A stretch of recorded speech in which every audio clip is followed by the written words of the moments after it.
Hey, Future Wealth Builders, welcome back. This is Dr. Joaquin Wallace. In this episode, we begin where every financial journey truly starts. Not with a budget, not with an investment, not with a retirement plan, but with your unique money story. Welcome to Chapter 1, The Roots of Your Money Story. Before we talk about building wealth, we have to understand how our relationship with money was formed. Because money has never been neutral. Money has always carried emotion, memory, and meaning. I want you to think about your earliest memory of money. Not your first paycheck, not your first credit card, but the first feeling you had. In your home, was money discussed with calm or was it discussed with tension? Was it visible or was it silent? Was it associated with safety or was it associated with scarcity? These moments mattered more than we ever realized. Did you know between the ages of 3 and 7, we weren't learning financial rules. We were absorbing signals. We definitely heard the tone.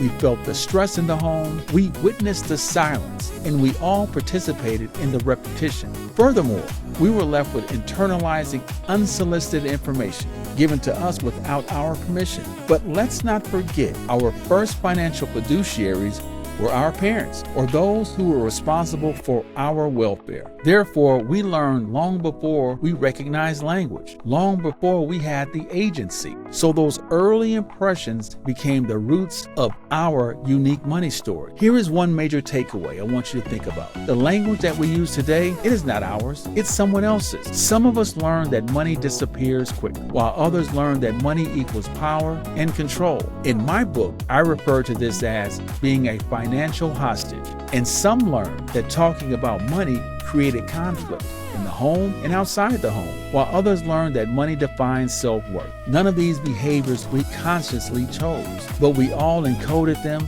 we inherited them, we embodied them. In Chapter 1, I introduced 2 concepts that help explain why these patterns exist. First pattern I call is walls in. The second pattern is walls out. Walls in are the internal barriers, the beliefs, the fears, the emotional responses. Those are your inherited financial narratives. That persistent quiet voice that says, I'm not good with money, or we don't build wealth in this family. Walls out, those are your external forces. Those are your environment, the amount of access you have or the amount of access that you don't have, the invisible hand or the helping hand, the abundance of opportunities that one may have or the lack of opportunities, the economic realities that you live in, and also the cultural expectations, the black and brown taxes. Let's keep it real. Every culture has an unspoken tax that is levied upon them. What about self-esteem? And you cannot forget about FOMO, or in my day, it was called keeping up with the Joneses. Together, both walls in and walls out creates the internal ecosystem and external ecosystem that shapes your financial behavior. So walls in and walls out does not just influence decisions, they influence your identity.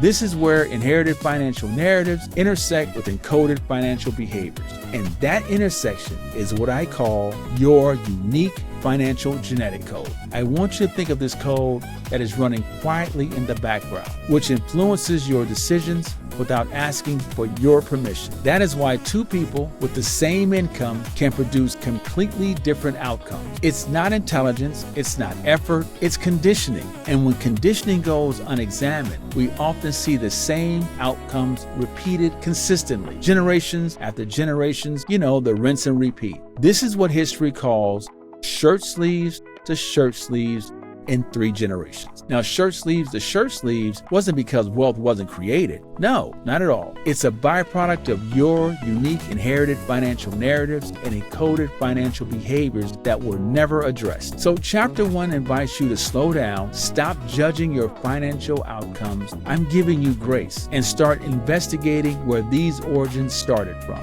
Because awareness always comes before change. And once you understand the roots of your money story, you regain authorship, the opportunity to rewrite your unique financial genetic code. But let's remember, roots influence growth, but it's paramount to understand that roots does not determine your destiny. As we move towards Chapter 2, we begin decoding your unique financial genetic code. We move from observation to understanding, from story to pattern, from reaction to intentional design. So as you reflect on this episode, here is your homework for Chapter 2. There are 3 questions I want you to address. The first question is, what messages about money did you inherit? The second question, what behaviors did you encode without even realizing it? And the final question, which of those still serve you today? If you haven't already, make sure that you order my book, Generational Wealth Begins with Generational Knowledge, and follow me on all of my social media platforms. You can also go to my website, drjwallace.com, and sign up for more continued insight and tools. Meet me in Chapter 2, Decoding Your Financial Genetic Code, where awareness